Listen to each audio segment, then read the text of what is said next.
Republicans, we're doing... This is a shocking story of how a scammer from Lagos scammed the US President Donald Trump.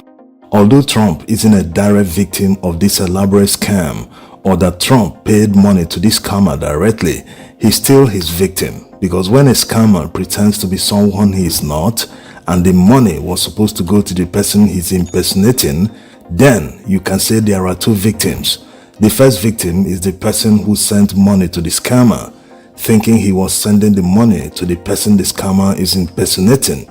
The second victim is the person the scammer is impersonating.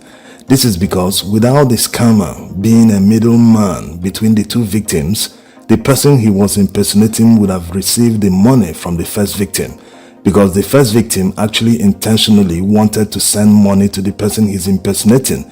But the scammer, being in the middle now, deceiving the person and mimicking all his credentials, the first victim will send money to him thinking he's dealing with the real person. Now, to how this Lagos Yahoo boy did the scam. Scammers are called Yahoo boys or girls in local parlance.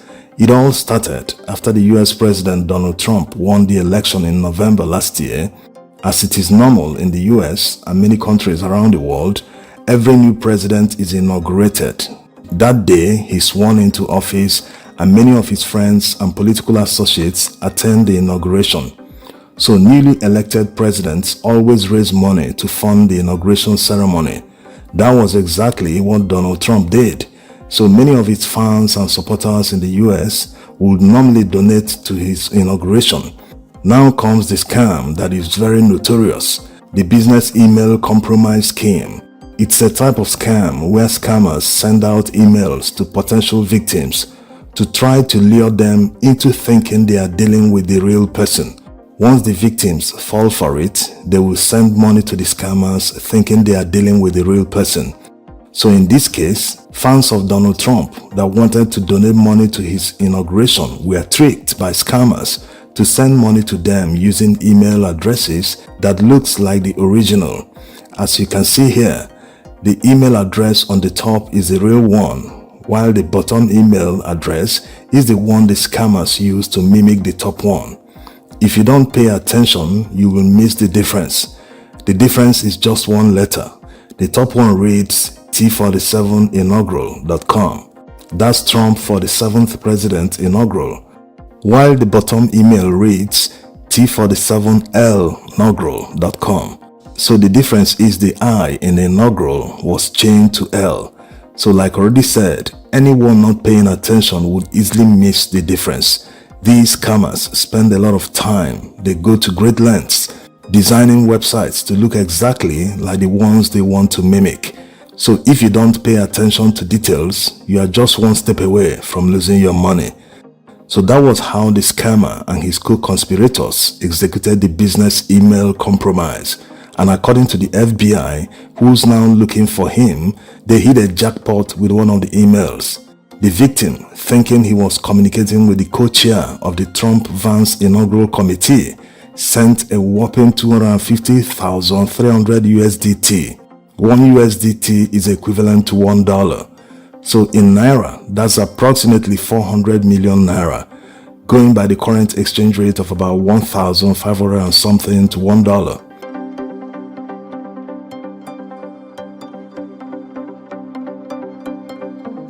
Now to the part that proves that most of these scammers are actually dumb.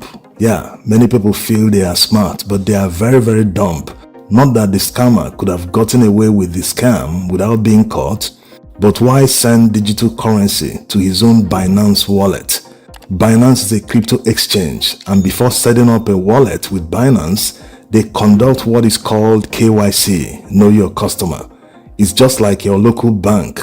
They must carry out KYC on their customer to know who you are. You can't just open an account without submitting your ID and your home address or even your phone number. So if the scammer submitted all these to Binance while opening the Binance wallet, why did he send the digital currency to his personal crypto wallet? He literally told the FBI he gave them his identity, not that he had other options. But why commit the crime with his real name and other personal information in full display? How can a thief wire stolen money to his personal bank account?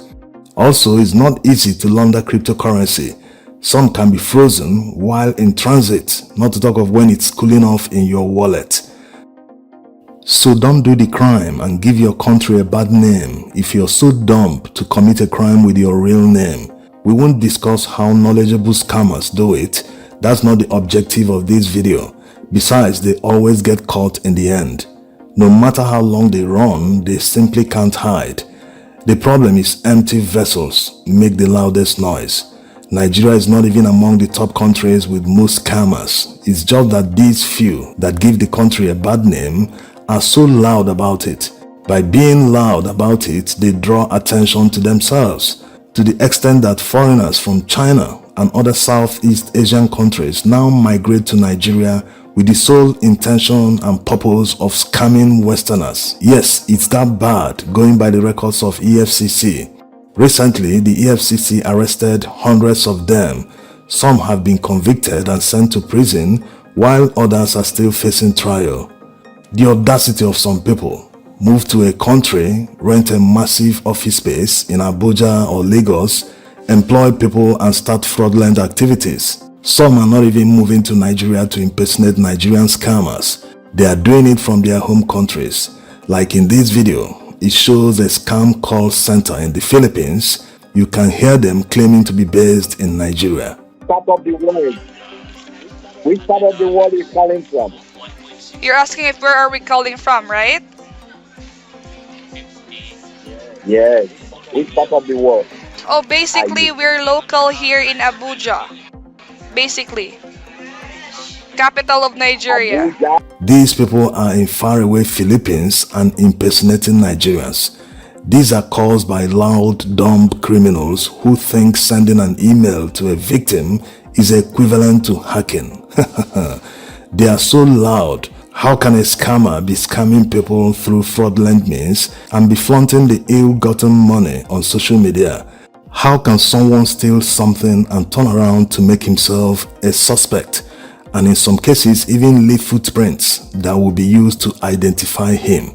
People who commit crimes do everything in their power to stay out of the public glare, but not these types. They don't own any businesses, they didn't inherit any wealth from their families, and all of a sudden, boom, they scam someone and start swimming in thousands or even millions of dollars. And instead of keeping quiet about it, like criminals do after committing a crime, they lie low and pretend not to have done anything. They start flaunting the money on social media, in their neighborhoods, telling the world they've arrived. All these Yahoo boys scamming people around the world and giving the country a bad name should be put away where they belong. Anyway, the FBI recovered 20,000 USDT from the scammer's wallet, plus 20,000 from another wallet. Since these guys left footprints for the FBI to track them, it was easy. Immediately they got wind of the scam, they moved into action. They were able to trace these accounts, and as is normal in this kind of situation, they contacted the crypto exchanges involved and they quickly cooperated and froze their accounts. So the FBI is also asking the court in Washington, D.C. to declare them forfeited by the scammers. Who knows, in the near future, they might be seeking to repatriate this guy to the US to face charges. Thanks for watching. Recently, a few months ago, we carried out what we call Operation Flush, somewhere in Lagos, where we arrested 194 foreigners. I've shared this in a couple of fora, carrying out nefarious activities within our system. 194 in one single operations, in one night, in one building. They have been coming in, going out for 3 months operating, or not until we busted them. 194 Asians, Eastern Europeans. Now, this should cause worry, should be a source of worry to any country that is trying to fight insecurity. We are beginning to see a nexus, very strong nexus between what they are doing and national insecurity.